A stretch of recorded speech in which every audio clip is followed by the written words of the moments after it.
Nobody can stop this flow. Hallelujah. Hallelujah.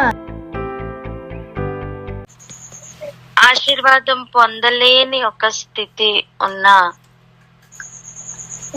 ఆ సమయం పగబడుతున్న ఒక అనుభవం ఉంది.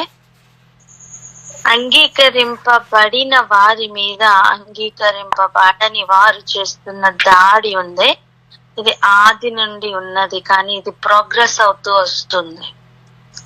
తరం వెంబడి తరం ముందుకు వెళ్తున్న కొద్దీ ప్రోగ్రెస్ అవుతూ ఉంది. మీరు గమనించండి. ఆది పిల్లలు ఎవరు? కయీను హేబేలు దగ్గర అది ఒక వ్యక్తితో ఆగింది, ఒక వ్యక్తిని చంపిన దాంతో ఆగింది. అలా ఇప్పుడు వీరిద్దరి దగ్గరికి వచ్చేసరికి ఆ పగగా మారింది. పగ పట్టారు అని మనం వింటున్నాం. తరం వెంబడి తరం ముందుకు వెళ్తున్న కొద్దీ మన సౌలు దగ్గరికి వచ్చేసరికి ప్రభువే చెప్పారు, మీరు వాడిని హతమార్చమని. సౌలు హతమార్చలేదు, అది రెండో విషయం. కానీ పగ పెరుగుతూ వచ్చిందని చెప్తున్నాను. చూడండి, ఈ ఐగుప్తులో ఉన్నంత వరకు వీరికి ఏ ప్రాబ్లం లేదు. ఐగుప్తులో నుంచి బయటికి వచ్చి ఆజ్ఞల మార్గం గుండా వెళ్తూ మరలా కనాను వెళ్ళడానికి ప్రయాణం ప్రారంభించిన వెంటనే వీరు మరలా అటాక్ చేస్తున్నారు ఇశ్రాయేలీల్ని, వారిని హతమార్చడానికి. వారి పగ తరతరముల పగ. చెప్పండి అన్నమాట. వారి పగ తరతరముల పగ, తరతరముల పగగా మారింది. ఎస్తేర్ కాలంకి వచ్చేసరికి వారి పగ ఎంతగా అయిందంటే యూదుడనేవాడే లేకుండా చేయాలని. గమనిస్తున్నారా? ఎలా అంట? నేనేమంటున్నానంటే బబులోను అనేది ఆ రోజు ఫిజికల్ ఏరియాలో మీకు బబులోన్ కనిపించిందండి. ఈ రోజు అదొక సిస్టమ్ గా మారిపోయింది కదా. అందుకే చూడండి, ప్రకటన గ్రంథంలో ప్రధాన శత్రువు ఎవరు అంటే బబులోనే.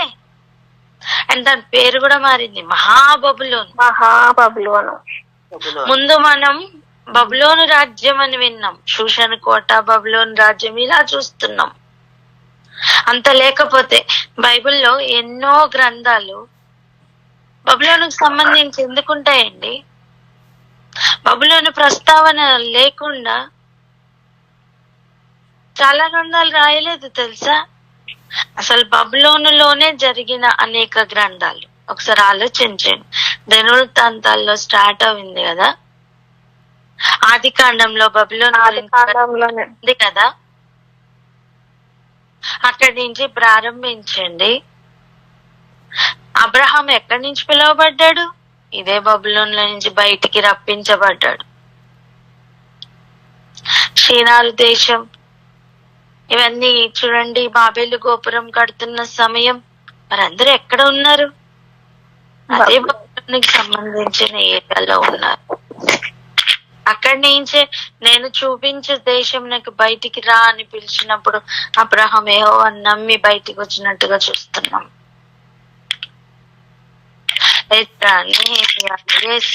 హగ్గయి, జకర్యా, దానియేలు, యెహెజ్కేలు, యిర్మియా, ఇవన్నీ ఏంటండి?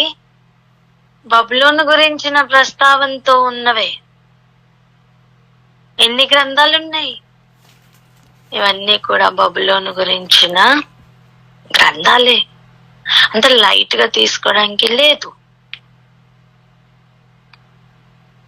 అలా బబులోనికి వెళ్ళిన తర్వాత కూడా అమాలేకీలు అంతగా పగబట్టారు అంటే ప్రతి అపవిత్రతకి ఉనికి పట్టైన ఆ బబులోను లో ప్రతి అపవిత్రత విస్తరిస్తుందని చెప్తున్నాను నేను. మీకు అర్థమైందా? చూడండి, మామూలుగా చిన్నగా ఉన్న ఫ్లేమ్ గాలి రాగానే కొంచెం పెద్దగా అయితే ఎలా ఉంటది? పొయ్యి కొంచెమే మండుతూ ఉందనుకోండి, గాలి ఊదగానే అది ఎలా ఆ ఫ్లేమ్స్ అన్ని పెరుగుతాయి. ఐడియా ఉందా? అలా ఈ బబులోను స్థితిలో ఏం జరుగుతుందంటే ప్రతి అపవిత్రత ఎక్కువ అవుతుంది, ప్రతి పగ ఎక్కువ అవుతుంది, అలాగే ప్రతి పవిత్రత కూడా ఎక్కువ అవుతుంది, నీతి కూడా ఎక్కువ అవుతుంది అని చెప్తా చూడండి. ఇశ్రాయేల్ దేశంలో ఉన్నప్పుడు దానియేలు అక్కడ బ్రతికి లేడా? ఉన్నాడు. షద్రక్ మేషక్ అబేద్నెగోలు అని పిలువబడుతున్న ఆజర్య మిషాయేల్ వాళ్ళు బ్రతికి లేరా? బ్రతికే ఉన్నారు. వారు చెరలోనికి వెళ్ళారు కదా. చెరలోనికి వెళ్ళిన తర్వాత వారి యొక్క నీతి అక్కడ ఎక్కువైంది. హల్లెలూయా. వారి ప్రత్యేక పరచుకోవడం ఎక్కువైంది. హల్లెలూయా.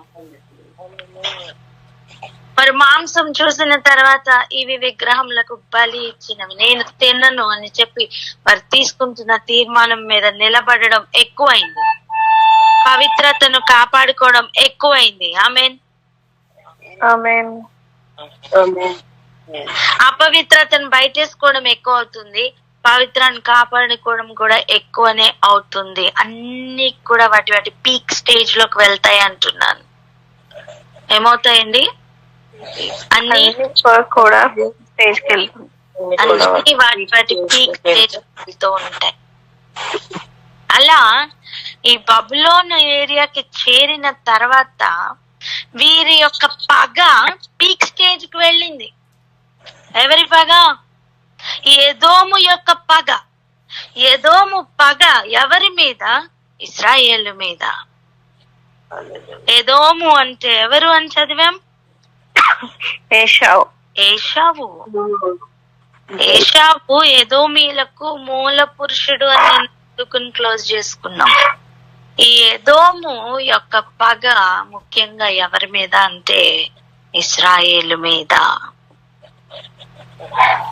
ఇప్పుడు మనకి ఫుల్ కనెక్షన్ దొరికిందా? దొరికింది. మరి దేవుడు దీనిని జ్ఞాపకం ఉంచుకున్నారట. అది మనకు ధైర్యం పుట్టించు మాట. హల్లెలూయా. తరతరముల నుండి ఏం జరిగిందని మనకి తెలియకపోవచ్చు, తరముల వారికి తెలియకపోవచ్చు, కానీ దేవునికి తెలుసు కదా. తరతరముల నుండి ఏం జరుగుతున్నది అని దేవునికి తెలుసు కదా. తెలుసు.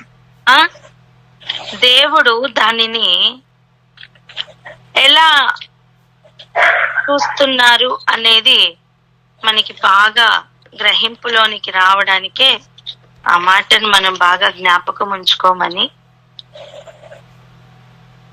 దానిని అండర్లైన్ చేసుకోమని చెప్పడం జరిగింది. గుర్తుందా? జ్ఞాపకార్థ గ్రంథంలో రాయించారట. రెఫీదీంలో దిగిన తర్వాత వారు నీళ్ల కోసం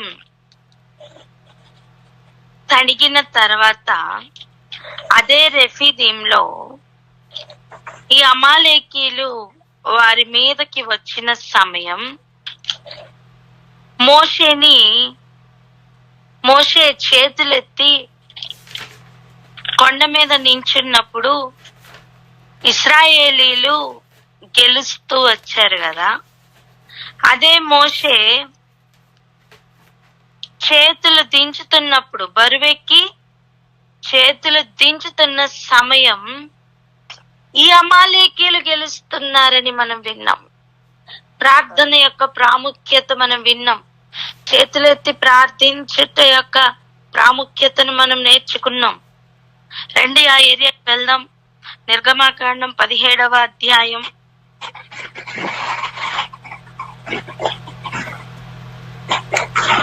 14వ వచనం నుండి 16వ వచనం వరకు చదవండి.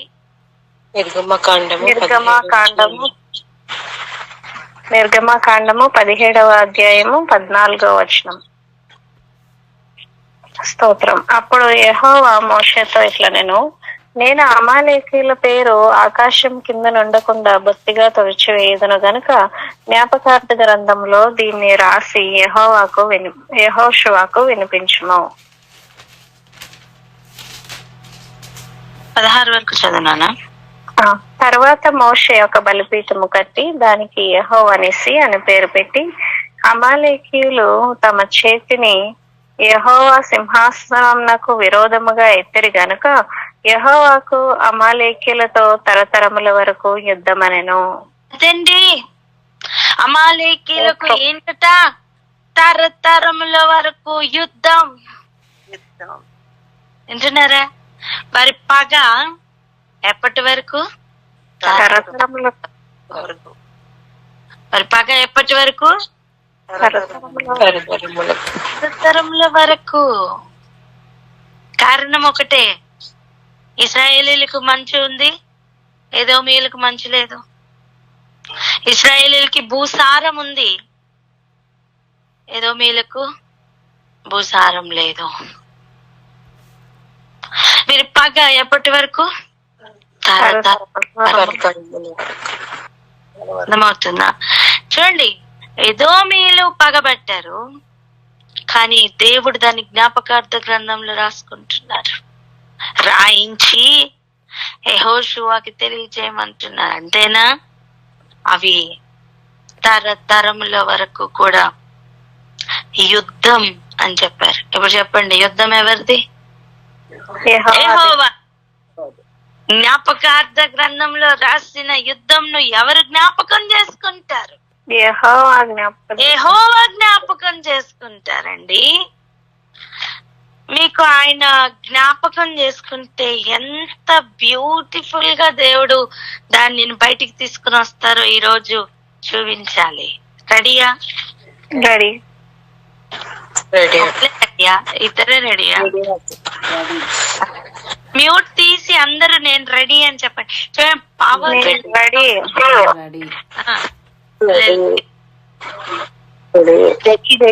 రెడీ స్మిత. థ్యాంక్ యూ అక్క.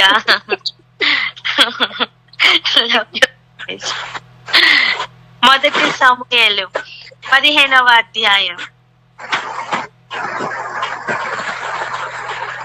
మొదటి సమూయేలు 15వ అధ్యాయం 2వ వచనం. మొదటి సమూయేలు 15వ అధ్యాయం 2వ వచనం. సైన్యములకు అధిపతి యెహోవా సెలవిచ్చినదేమనగా, అమాలేకీయులు ఇశ్రాయేలీయులకు చేసినది నాకు జ్ఞాపకమే.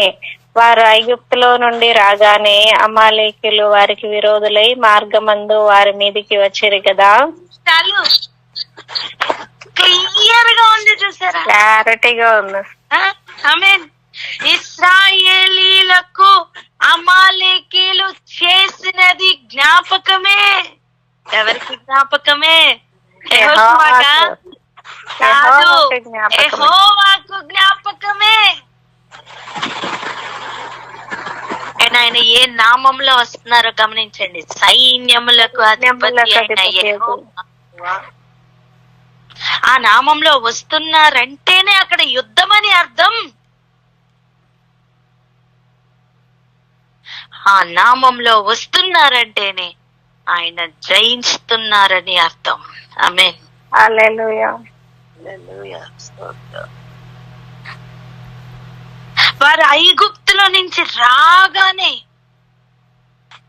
అమాలేకీయులు వారికి విరోధులై మార్గమందు వారి మీదకి వచ్చిరి కదా.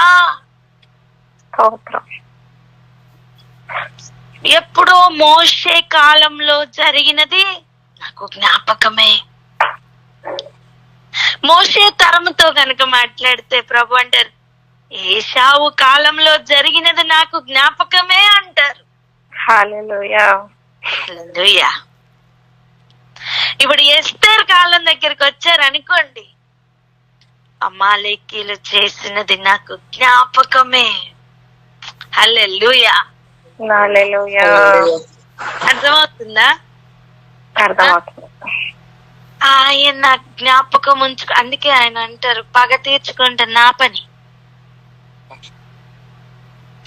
ఏదోమో లేకపోతే ఏశావు ఇశ్రాయేల్ మీద పగబట్టాడండి. ఇశ్రాయేలీలు పగ తీర్చుకోవాల్సిన అవసరం ఏం లేదు తెలుసా? ఇశ్రాయేలీలు పగబట్టాల్సిన అవసరం లేదు తెలుసా? యెహోవా చెప్తున్నారు, పగ తీర్చుకొనుట నా పని. హల్లెలూయా. ధైర్యంగా ఆయన ఆజ్ఞలు కట్టడాలు పాటిస్తూ వెళ్ళిపోతే చాలు. ఆయన ఎక్కడ కత్తి ఎత్తమన్నారో అక్కడ ఎత్తి, ఆయన ఎక్కడ ఆగమన్నారో ఆగి, అలా విధేయతతో మర్యాదగా ఆయన చెప్పిన మాట వినుకుంటూ వెళ్ళిపోతే చాలు. ఈ మాట చెప్పండి, సింపుల్ గా చెప్పండి, మర్యాదగా ఆయన మాట వింటూ వెళ్తే చాలని. మర్యాదగా ఆయన మాట వింటూ వెళ్తే చాలు. చాలు, మిగిలింది ఆయన చూసుకుంటారు. హల్లెలూయా. హల్లెలూయా. ఎందుకంటే తరతరం యుద్ధం ఉంది. ఇది నీకు నాకు తెలిసినా తెలియకపోయినా యుద్ధం అయితే ఉంది. హల్లెలూయా. ఇది ఎప్పటితో యుద్ధమే అయినప్పటికీ కూడా ఇది విస్తరించినందుననే ఈ రోజు నువ్వు నేను చదువుతున్నాం.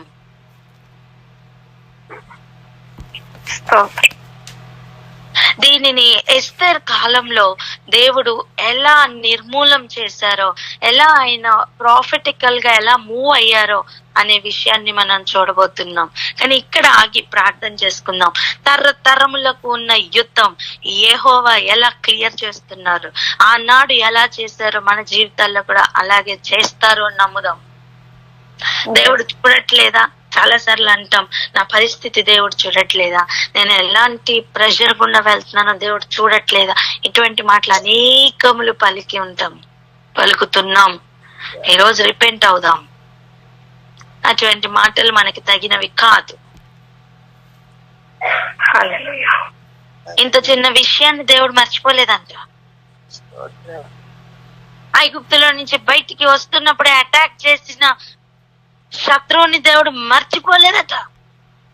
యెహోషువకు జ్ఞాపకార్థ గ్రంథంలో రాసి తరతరములకు పగ అని రాయించారు తప్ప, తరతరములకు ఇది యుద్ధం అని రాయించారు తప్ప, దేవుడు మరలా జ్ఞాపకం చేస్తున్నారు. సమూయేలు దగ్గరికి వచ్చి మరీ చెప్తున్నారు. సమూయేలు ఎవరండి? ప్రవక్త, న్యాయాధిపతి. తనకి చెప్తున్నారు మళ్ళీ ఏమని, వాళ్ళు ఏం చేశారో నాకు అది జ్ఞాపకమే. అండ్ ఆ ప్రవక్త ద్వారా సౌలుకి ఇన్స్ట్రక్షన్ ఇప్పిస్తున్నారు తెలుసా ఏం చెయ్యాలో. అంటే తరతరములకు ఉన్న పగను జ్ఞాపకం చేస్తూ, యుద్ధమును జ్ఞాపకం చేస్తూ, ఇది సరి అయిన అవకాశం, కమాన్ యేసయ్య అని చెప్పారు. ఆయన ఉద్దేశం అర్థం కాక, ఆయన ఉద్దేశం నాకు ఆయన మాటకు విలువ ఇవ్వలేక సౌలు అన్నోడు ఫెయిల్ అయ్యాడు. ఈనాడు నువ్వు నేను ఫెయిల్ అవ్వకూడదు. చెప్పండి నా మాట. ఈనాడు నువ్వు నేను ఫెయిల్ అవ్వకూడదు. రాగి ప్రార్థన చేద్దామా? ఈ మాటను ప్రార్థన అందుకోండి. మహోన్నత పరిశుద్ధ ప్రభా, స్తుతి స్తుతి స్తోత్రం స్తోత్రములు స్తోత్రములయ్యా. అవునా తండ్రి ప్రభా, యుద్ధము యెహోవాదే. నాయన తండ్రి ప్రభా, ఆయన పగ తీర్చుకొనుట నాది అని మీరు చెప్పి ఉండగా తండ్రి ప్రభా, ఆయన మీరు ప్రతిదీ చూస్తున్న దేవుడు మా జీవితాల్లోనూ. నాయన తరతరములకు యుద్ధము అని అమాలేకీయుల మీద నా తండ్రి ప్రభా మీరు జ్ఞాపకార్థ గ్రంథంలో రాయించి ఆయన యెహోషువకు వినిపించమని చెప్పినప్పుడు తరతరములకు ఇది యుద్ధం అని చెప్పి ఉండగా ఇది యుద్ధము యెహోవాది అని ఆయన నా తండ్రి ప్రభా, నాయన మీరు నా తండ్రి సమస్తమును జ్ఞాపకం చేసుకుంటున్న దేవుడు అయి ఉన్నారు కనుక మీకు వందనాలు స్తోత్రంలే. నాయన మేము ఎన్నడే గాని దేవుడు చూడట్లేదా అనే మాట ఎన్నడూ పలికే వారంగా ఉండద్దు నా తండ్రి. ఆయన నా తండ్రి ప్రభా, ఎలాగనైతే ఐగుప్తులో నుంచి బయటికి వచ్చిన వెంటనే అమాలేకీయులు చేసినది ఇశ్రాయేలీయుల మీద తిరగబడింది నాకు జ్ఞాపకమే అని, వారి మీద విరోధులై వారి మీదకి వచ్చినది జ్ఞాపకమే అని చెప్పి నా తండ్రి ప్రభా, ఎలాగనైతే ఆయన మీరు జ్ఞాపకం ఉంచుకున్నారో నా ప్రభా నాయన అది ఈ విషయం నా తండ్రి ప్రభా సమూయేలు ద్వారా నాయన నా తండ్రి సౌలు రాజుకి చెప్పినప్పుడు నా తండ్రి మీ యొక్క ఉద్దేశంలో అర్థము కాక నా తండ్రి ప్రభా నాయన సౌలు ఆనాడు ఫెయిల్ అయి ఉన్నారు, కానీ ఈనాడు మేము ఫెయిల్ అయ్యే బ్యాచ్ గా మేము ఉండము నా తండ్రి ప్రభా. మీరు చెప్పింది చెప్పినట్టు చేస్తూ మర్యాదగా మీ మాట వింటూ మేము వెళ్తే చాలు అని మాకు నేర్పించిన ప్రభా మీకు వందనాలు. మేము ఆ రీతిలో నడిచే వారంగా మేము ఉన్నట్లు అమాలేకీయులు సమస్తము పూర్తిగా మా జీవితాల్లో నశించినట్లుగా మీరు నేర్పిస్తున్న ఆ యుద్ధ వ్యూహంను నేర్చుకుంటూ నాయన మేము వెళ్ళే ఆ మార్గంలో మీ మార్గంలో నడిచేటువంటి వారుగా మేము ఉండినట్లు ఆశీర్వదించి మమ్మల్ని జ్ఞాపకం చేసుకున్నందుకు వందనాలు. నాయన తండ్రి ప్రభ సమస్తము మీకు జ్ఞాపకమే అని చెప్పిన ప్రభా మీకు కోట్లాది స్తోత్రములు వందనాలు చెల్లించుకొచ్చు. ఈ తరతరములకు ఉన్నటువంటి ఈ యుద్ధమును నాయన తండ్రి ప్రభా మీరు జ్ఞాపకం చేసుకొని దాన్ని ఎలాగ జయించాలో దాని మూలములలో నుంచి మాకు నేర్పిస్తున్నందుకు వందనాలు చెల్లిస్తూ యేసయ్య నామములో ప్రార్థిస్తున్నాము తండ్రి. ఆమేన్.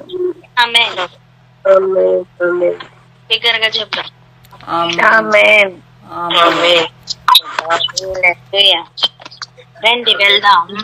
ఓబద్య గ్రంథం 761 పేజీ.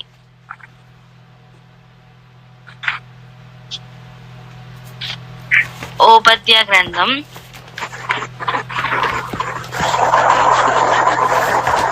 1వ వచనం నుండి 4వ వచనం వరకు చదువుదాం. ఓబద్య 1వ వచనం నుంచి 4వ వచనం వరకు. ఓబద్యకు కలిగిన దర్శనము. ఏదోము గురించి ప్రభువు యెహోవా సెలవిచ్చినది. యెహోవా యుద్ధ నుండి వచ్చిన సమాచారము మాకు వినబడెను. ఏదోము మీద యుద్ధము చేదము లెండని జనులను రేపుటకై దూత పంపబడి ఉన్నాడు. నేను అన్య జనులలో నిన్ను అల్పునిగా చేసుకుని నీవు బహుగా తృణీకరింపబడదువు. అత్యున్నతమైన పర్వతముల మీద ఆసీనుడవై ఉండి కొండ సందుల్లో నివసించువాడా, నన్ను కిందికి పడద్రోయగలవాడెవడని అనుకునివాడా, నీ హృదయపు గర్వము చేత నీవు మోసపోతివి. పక్షిరాజు గూడంత ఎత్తున నివాసము చేసుకుని నక్షత్రములలో నీవు దాన్ని కట్టినను అచ్చట నుండి నేను నిన్ను కింద పడవేతును. ఇదే యెహోవా వాక్కు. స్తోత్రం. దీని నెరవేర్పును మనం చూడబోతున్నాం. హల్లెలూయా. గమనించండి, ఎదోమును గూర్చి ప్రభువగు యెహోవా సెలవిస్తున్నదట. ఏమని? ఎదోము మీద యుద్ధము చేయడానికి జనులను రేపడానికి దేవుడే దూతను పంపించారు.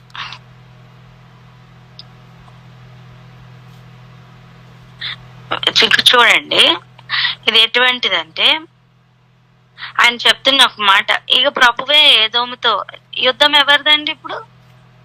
యెహోవాదే.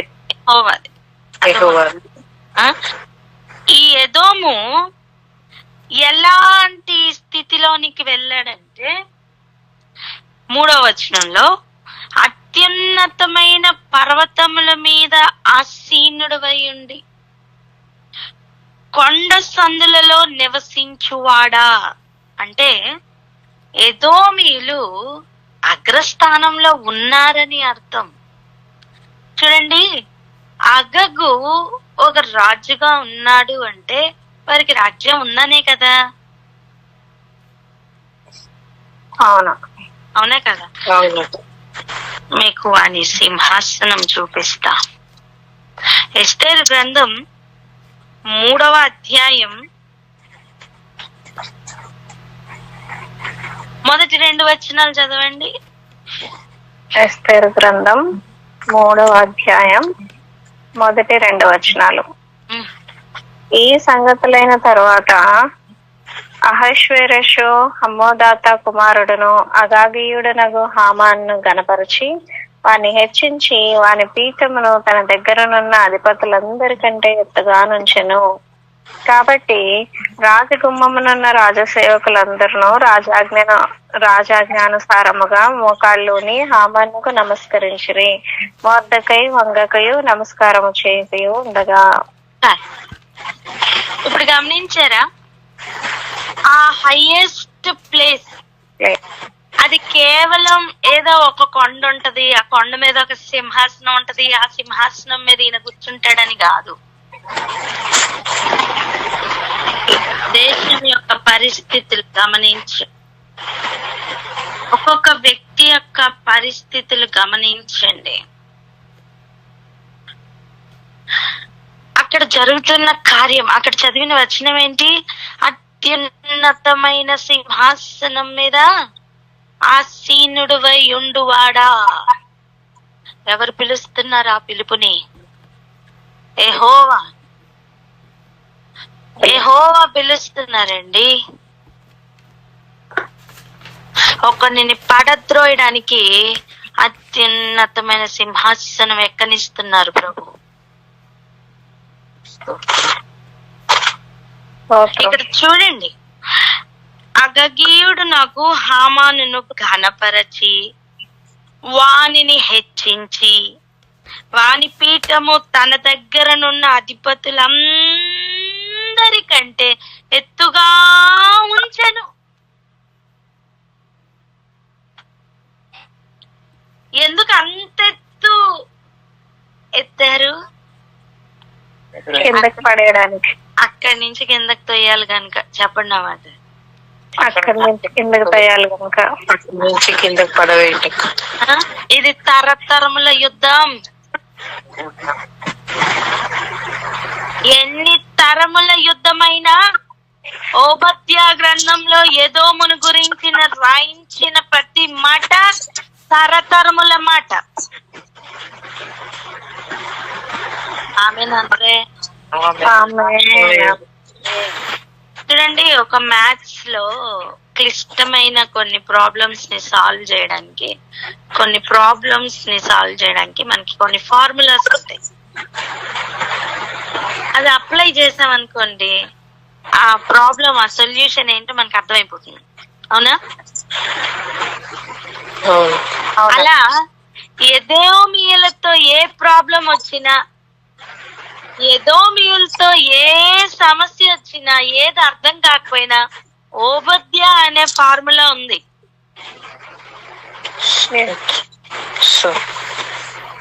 ఓబద్యా ఏంటి?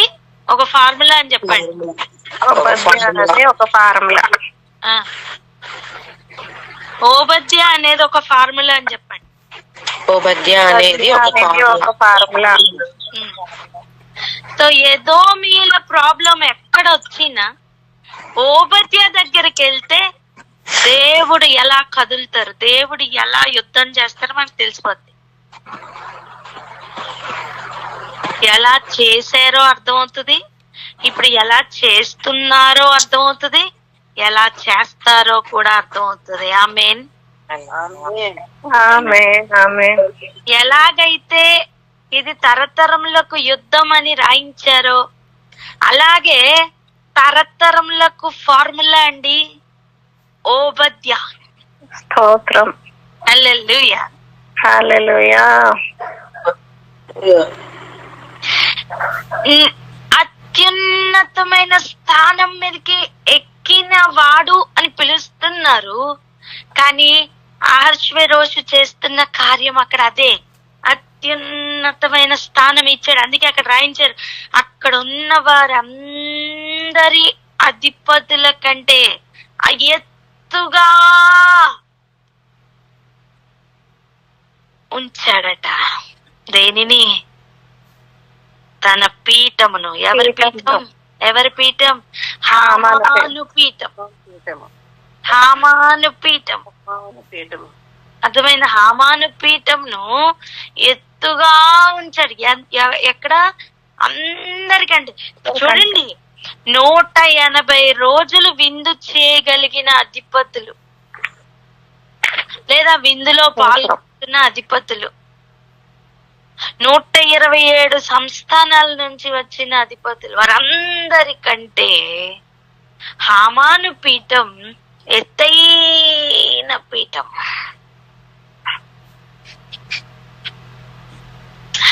ఇప్పుడు చూడండి, ఓబద్యాకు మళ్ళీ వెళ్దాం.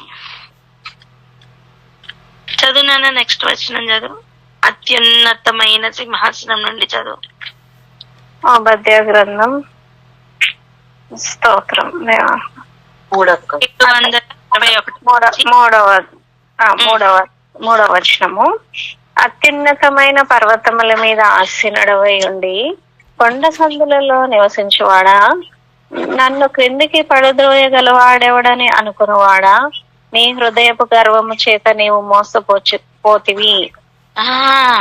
ఇక్కడ చూడండి, నన్ను పడద్రోయగలవాడు ఎవడు అని అనుకుంటాడట. ఎవరు? ఎదోమీయుడు. అర్థమైందా? ఎదోమీయుల్లో ఉండే స్వభావం ఇది. మొర్దెకై నమస్కరించలా, కోపం వచ్చేస్తుంది.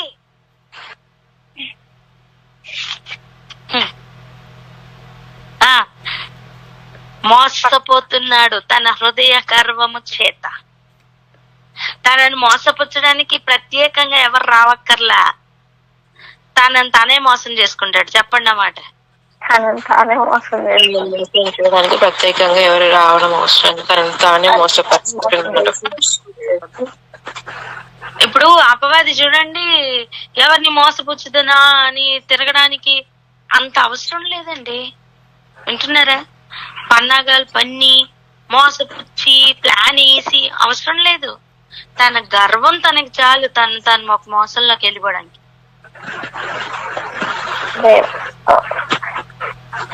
ఇంకా చూడండి, పక్షిరాజు గూడంత ఎత్తైన నివాసం చేసుకొని నక్షత్రములలో నీవు దానిని కట్టినను. ఎస్తేర్ అంటే ఒక అర్థం నక్షత్రం అని కూడా. నీవు నక్షత్రములలో దానిని కట్టినను, అచ్చట నుండి నేను నిన్ను క్రింద పడవేతును. ఇప్పుడు ఎస్తేర్ కాలంలో జరిగిన కార్యాలు ఇప్పుడు అర్థమవుతున్నాయా? చూడండి, ఒక మాట చెప్తా చూడండి. బబులోను దేశంలో యుద్ధం ఎవరితో జరగాలి? బబులోనుతో జరగాలి. కానీ ఇక్కడ అలా కాదు. బబులోను దేశంలో అమాలేకీలతో జరుగుతుంది. మరి బబులోనుతో ఎప్పుడు జరుగుతుంది? బబులోన్లో నుంచి బయటికి వచ్చాక బబులోనుతో జరుగుతుంది. హల్లెలూయా. మీరు ఈ విషయాలన్నీ ప్రకటన గ్రంథం 18వ అధ్యాయంలో చదువుకోవచ్చు. ఇప్పుడు అది మన సబ్జెక్ట్ కాదు కనుక మనం ఇక్కడే స్టిక్ అవుదాం. తరతరములకు ఉన్న యుద్ధమును తరతరముల వరకు కూడా దేవుడు పాడద్రోస్తూనే ఉన్నారు. ఆమేన్. ఇప్పుడు ఆలోచించండి, అమాలేకీల స్వభావం ఒకవేళ మనలో ఉంటే మనం కూడా పడద్రోయబడతామమ్మా. ఆశీర్వదింపబడిన వారిని చూసినప్పుడు మనం ఎలా రియాక్ట్ అవ్వాలో, ఎలా అవ్వకూడదో ఈరోజు తెలుసుకుందాం. జాగ్రత్త పడదాం. లోకం వెళ్తున్న పోకడలో కొట్టుకుని పోవద్దు. చెప్పండి అన్నమాట.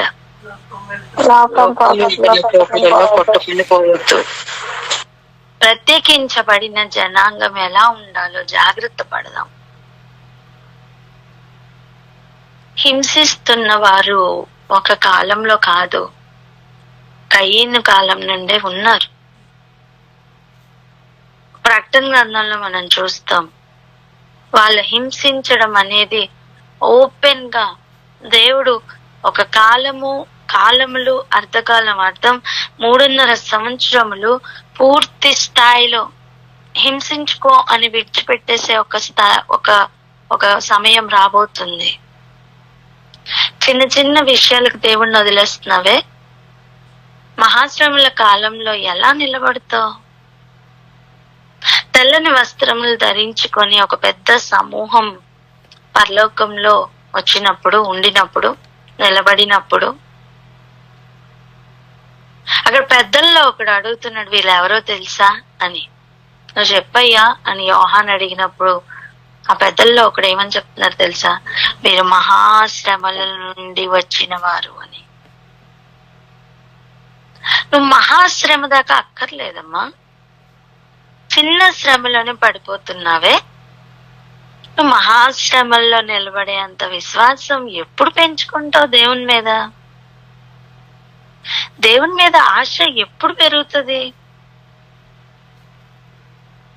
దేవుణ్ణి ప్రేమించేవారు, ఏదో కావాలని ప్రేమించేవారు ఆయనకి అక్కర్లేదండి. నువ్వుంటే చాలు అనే అనుభవం ఉంది చూసారా, అటువంటి సైన్యం ఆయనకి కావాలి. నీ మాటే చాలయ్యా, నువ్వు ఒక్క మాట చెప్పు ప్రభు నేను చేసేస్తా అనే వాళ్ళు కావాలి. ఆయన మాటే దైవంగా, ఆయన మాటే ముఖ్యంగా, ఆయన మాటే ఆహారంగా, ఆయన మాటే ఇంకేమీ వద్దు అనే వాళ్ళు కావాలి. దేవుడు ఆశిస్తున్న ఒక లెవెల్ ని చూద్దాం రండి. ద్వితీయోపదేశ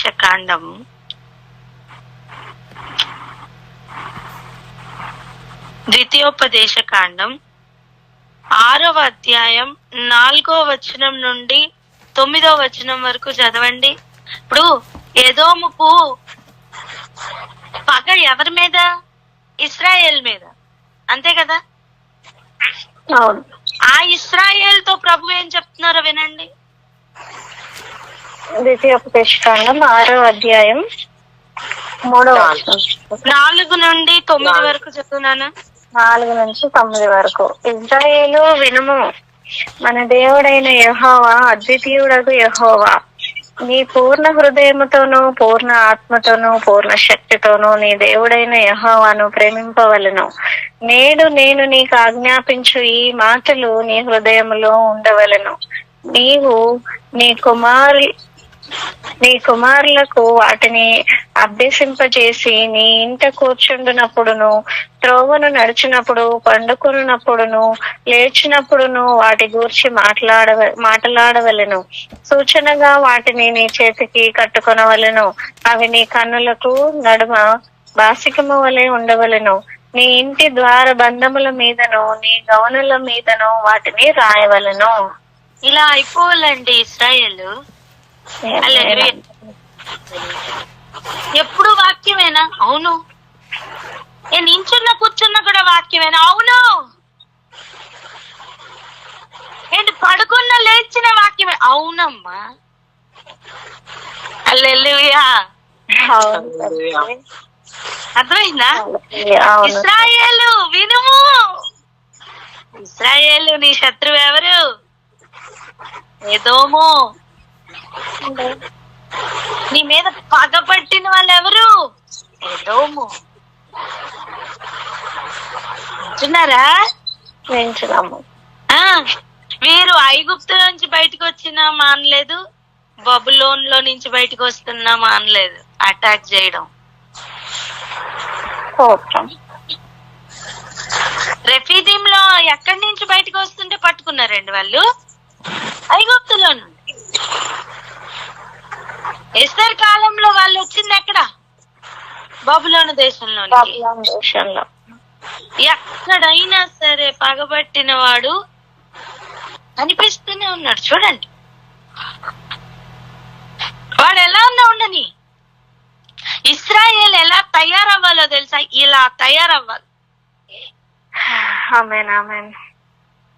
మన దేవుడైన యెహోవా అద్వితీయుడగు యెహోవా,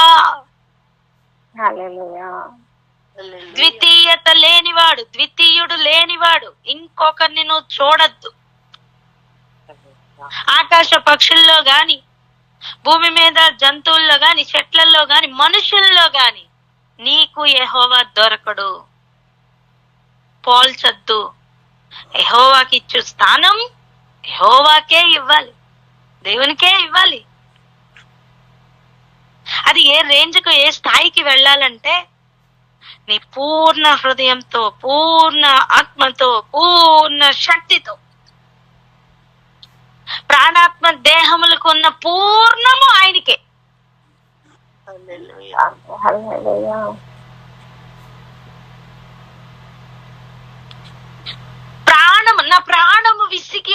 నా హృదయం బాధపడిందని అర్థం. అవునా? ఆ పూర్ణ హృదయం ఎవరికి? దేవునికే, ప్రభువునికే. ఆత్మ, పూర్ణ ఆత్మ ఆయనకే. పూర్ణ శక్తి, ఇప్పుడు శక్తి వినియోగించినది చూపించినది ఎందులో? శరీరంలో. ఆ మొత్తం ప్రాణాత్మ దేహములు మొత్తం ఆయనకే సొంతమైపోవాలి. ఆమేన్. ఆ ప్రాణాత్మ దేహములతో పూర్ణంగా ఆయన ప్రేమించాలట. ప్రేమ అంటే ఏంటో చూపించాం, గుర్తుందా? ఒకటే స్టేట్మెంట్, ఆయన ఆజ్ఞలను అనుసరించుటే ప్రేమ. అంటే ప్రాణాత్మ దేహములతో ఆయన మాట వినాలి, అంతే. చెప్పండి. ప్రాణాత్మ దేహములతో ఆయన మాట వినాలి. ప్రాణాత్మ దేహములతో ఆయన మాట వినాలి, అంతే. ఆటంకంగా ఇంక నీకు ఎవరు వచ్చినా సరే, ఎంత గొప్ప స్థాయిలో ఉన్నవారు నీకు ఎదురుగా నిలబడినా, నీకు యెహోవాయే దేవుడు, యెహోవాయే అద్వితీయుడగు దేవుడు. హల్లెలూయా. రెండోది, నీ కుమారులకును వాటిని అభ్యసింపజేసి, కేవలం చెప్పడం కాదు, హలో, నీ పిల్లలతో నువ్వు దాన్ని అభ్యాసింపజేయాలా, అది నీ బాధ్యత. నీకు పిల్లల్ని ఎందుకు ఇచ్చాడు దేవుడు? ఒకరోజు లెక్క అడుగుతాడు. నా పిల్లలు వినలేదండి, వదిలేశానండి, జాగ్రత్తమ్మా. నా పిల్లలకు కోపం వస్తుందండి, వదిలేశానండి, జాగ్రత్త. ఇదే సమాధానం ఆయన సింహాసనం ఎదురుగుండా చెప్పలేవు సుమా.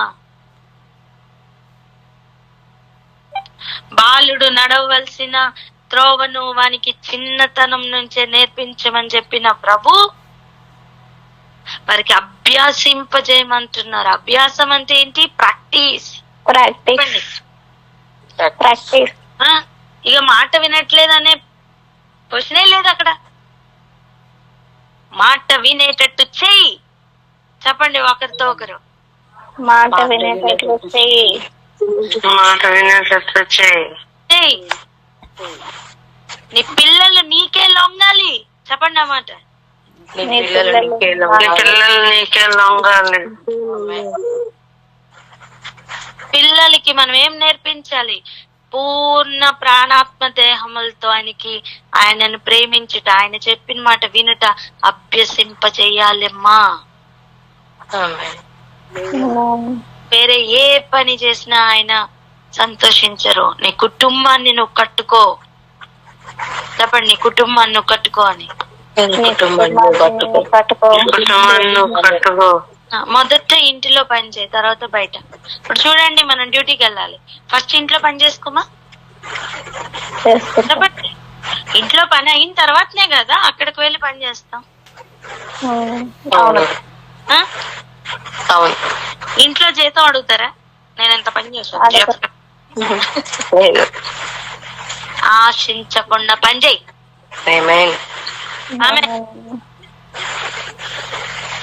పిల్లలకి ఏం అభ్యసింపజేయాలి?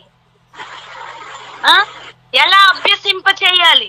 చూడండి, నీ ఇంట కూర్చుండునప్పుడు, త్రోవలో నడుచునప్పుడు, పండుకొనినప్పుడు, లేచినప్పుడు వాటిని గూర్చి మాట్లాడవలెను. నీ పిల్లలతో ఏం మాట్లాడుతున్నావు? తరములకు ఉన్న పగను గురించి మాట్లాడుతున్నావా? వద్దు నాన్న, అవి మన మాటలు కాదు, అవి ఎదోము స్వభావం.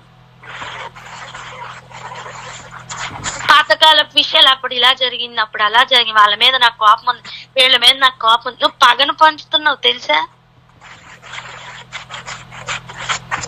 వాళ్ళు ఎలా చేశారు, వీళ్ళు ఎలా చేశారు, నువ్వు చెప్పాల్సిన అవసరం లేదు. జ్ఞాపకార్థ గ్రంథంలో దేవుడు ఆల్రెడీ రాసుకున్నారు. నువ్వు మాట వినడం నేర్పించి మిగిలింది దేవుడు చూసుకుంటారు. హల్లెలూయా. హలో, అర్థమైందా? అర్థమైందా? నువ్వు పగను నేర్పించడం వేస్ట్ నానా, నువ్వు మాట వినడం నేర్పించి చాలు. శత్రువు ఎవడో దేవుడు చూయిస్తారు. ఎప్పుడు ఏం చేయాలో దేవుడు మాట్లాడు. నువ్వు నేర్పించాల్సిన మొట్టమొదటి క్వాలిటీ ఏంటి తెలుసా? చెప్పింది చెప్పినట్టు చేయడం నేర్పిస్తే చాలు, మిగిలింది ఆయన చూసుకుంటారు.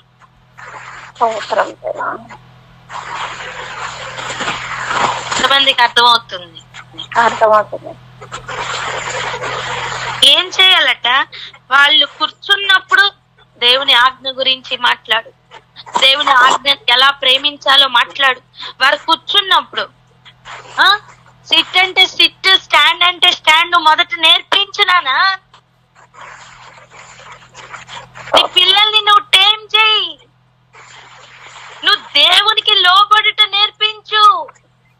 మనుషులకి లోబడాల్సిన అవసరం లేదు, దేవునికి లోబడితే అన్ని వస్తాయి. ఆమేన్. నువ్వు కూర్చున్నా నడిచినా అవే మాట్లాడు, వాళ్ళకి కూడా అలవాటు అయిపోవాలి. ఎక్కడ ఏ కార్నర్ లో ఉన్నా దేవుని ఆజ్ఞ పాటించడమే వారికి చెవుల్లో అలా చేరాలండి. ఇంకా అపవాది ఎందుకు మాట్లాడతాడు వాళ్ళతోటి? నువ్వు మాట్లాడకపోతేనే అపవాది మాట్లాడతాడు నాన్న. చెప్పండి పక్కవారితో. నువ్వు మాట్లాడకపోతేనే అపవాది మాట్లాడతాడు. దుష్టుడికి అవకాశమే ఇవ్వకుండా నువ్వు మాట్లాడు ఫస్ట్.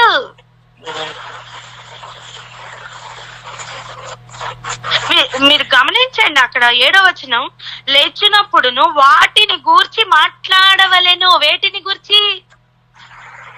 యెహోవాను ప్రేమించుట గురించి. పూర్ణ హృదయముతో ఆయన ఎలా ప్రేమించాలా అర్థం, పూర్ణ హృదయంతో ఆయన మాట ఎలా పాటించాలా నేర్పించు. అదే మాట్లాడు. పూర్ణ ఆత్మతో ఎలా దేవుని ప్రేమించాలా అదే మాట్లాడు. నీ పూర్ణ శక్తితో దేవుని ఎలా ప్రేమించాలా అదే మాట్లాడు. ఇంకేమీ మాట్లాడకు. ఇంకేమీ వద్దా అంటే అవసరం లేదు. నువ్వు దేవునికి లోబడుట నేర్పించు చాలు. చెప్పండి అన్నమాట. దేవునికి లోబడుట నేర్పించు చాలు. ఆయన మాట వినడం నేర్పించు చాలు అని చెప్పండి. ఆయన మాట వినడం నేర్పించు చాలు. ఆమేన్. సూచనగా వాటిని నీ చేతికి కట్టుకొనవలెను. ఆమేన్. నువ్వు చెయ్యి చాచినప్పుడు వాళ్ళకి ఆజ్ఞ కనిపిస్తుంది. నువ్వు ఏది చేసినా, నువ్వు చేతి పనులు ప్రతి దాంట్లో కూడా ఆయన ఆజ్ఞను ఎలా పాటిస్తున్నావో నీ జీవితంలో చూయించు, వాళ్ళకి వస్తుంది.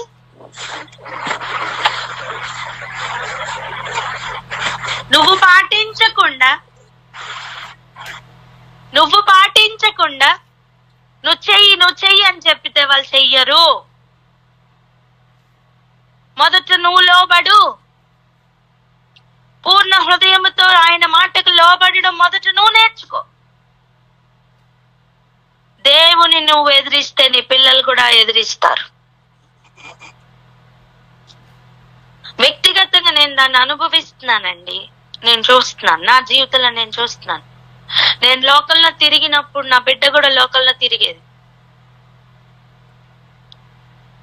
నేను సినిమాలు చూస్తున్న కాలం ఒక ఆకు ఎక్కువే చదివింది. ఆమె కూడా, నా బిడ్డ కూడా సినిమాలకి, సాంగ్స్ కి డాన్సులు వేసేది. కానీ నేను దేవునిలోకి వచ్చిన తర్వాత నన్ను అనుసరిస్తుంది బిడ్డ. నేను దేవుని మాట వింటే బిడ్డ కూడా దేవుడి మాట వింటుంది.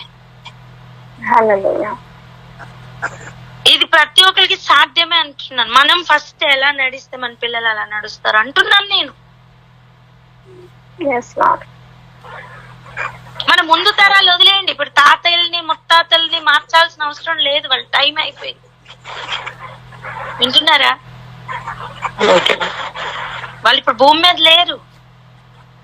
ఇప్పుడు ఉన్న మన కుటుంబాలని మనం కట్టుకుందాం. చెప్పండి అన్నమాట. ఉన్న మన కుటుంబాన్ని మనం కట్టుకుందాం. చెప్పండి. ఉన్న మన కుటుంబాన్ని మనం కట్టుకుందాం. ఆమేన్. పిల్లలు ఆయన మాట వినడం నేర్పిస్తే చాలు. మన పిల్లలు ఆయనకి తిరుగుబాటు చేయకుండా నేర్పిస్తే చాలు. అభ్యాసం చేయడం నేర్పించాలి. నువ్వు ఎలా మారిపోవాలి తెలుసా? కూర్చున్నా దేవుడి మాటే, నించున్నా దేవుడి మాటే, పడుకున్నా దేవుడి మాటే, నడుస్తున్నా దేవుడి మాట. అక్కడ అదే ఉంది. 7వ వచనంలో అదే ఉంది. ఇది నువ్వు ప్రాక్టీస్ చేయి. ఏదో చర్చికి వెళ్ళినంత సేపు దేవుడి మాట, తర్వాత లోకంలో వదిలేయడం కాదు. నించున్నా కూర్చున్నా అదే నేర్పించు. నిద్రపోతున్నా లేచినా అదే నేర్పించు.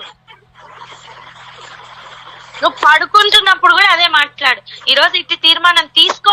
ఎందుకు రాదు మార్పు కుటుంబాల్లో చూద్దాం. ఆమేన్. రోషంతో ఇది స్వీకరించు. Yes, Lord. నీ ఇంటి ద్వారబంధముల మీదను నీ గవునుల మీదను వాటిని వ్రాయవలెను. ఆమేన్. అర్థం ఏదో లామినేషన్ ఫోటోలు పెడితే చాలా కాదు. హృదయం మొత్తం అదే నిండిపో. అమ్మా హృదయం నిండిందని బట్టి నోరు మాట్లాడుతుంది నాన్న. నీ నోటి మాట ఇంకా వేరే ఏది ఉండకూడదు. నీ ద్వారబంధముల మీద వాటినే రాయి. నీ ఎవ్వరు ఇంటికి వచ్చి నీ ఇల్లు అర్థమైందా? మిమ్మల్ని తొంగి చూస్తే ఆయన వాక్యం కనపడాలి. దట్స్ ఆల్, అంతే. వాక్యం అని మాట్లాడడం వేరు, చేయడం వేరు. ఇప్పుడు పిల్లలకి మనం అభ్యాసం అభ్యసించటం చేయాలి. అంటే ప్రాక్టీస్ చేయడం నేర్పియాలి. వాళ్ళకి నేర్పించాలంటే మనం ప్రాక్టీస్ చేయాలి. ఇది ఎవరికి? ఏదోముక? ఓ ఏదోము వినుము అంటున్నారా? వినుము అంటారు. ఇశ్రాయేలు వినుము. ఏదో ఒక్కటే ప్రశ్న, నువ్వు ఎలా ఉన్నావు? ఏదోముగా ఉన్నావా? ఇశ్రాయేల్ గా ఉన్నావా? ఇశ్రాయేల్ గా ఉంటే ఆ మాట విను, ఏదోముగా ఉంటే ఈ మాట విను. ప్రార్థన చేసుకుందాం. వీనినది ప్రాక్టీస్ చేయడానికి మధ్యలో ఒక బ్రిడ్జ్ ఉంది, ప్రార్థన అనే బ్రిడ్జ్ ఉంది. ఆ ప్రార్థనలో వాక్యం పాటించడానికి నువ్వు ప్రయాణం చేస్తావు. ప్రార్థన చెయ్యకపోతే వీనినది కొట్టుకుని పోతుంది. చెప్పండి అన్నమాట. ప్రార్థన చేయకపోతే వీనినది కొట్టుకుని పోతుంది. అందుకే అవకాశం ఇవ్వద్దు. ఎంతకాలం అవకాశం ఇచ్చిన కాలం చాలు, ఇంకా అవకాశం ఇవ్వకు. శ్రేష్టమైన వాక్య భాగాలు విన్నావు కదా, ప్రార్థన చేయి.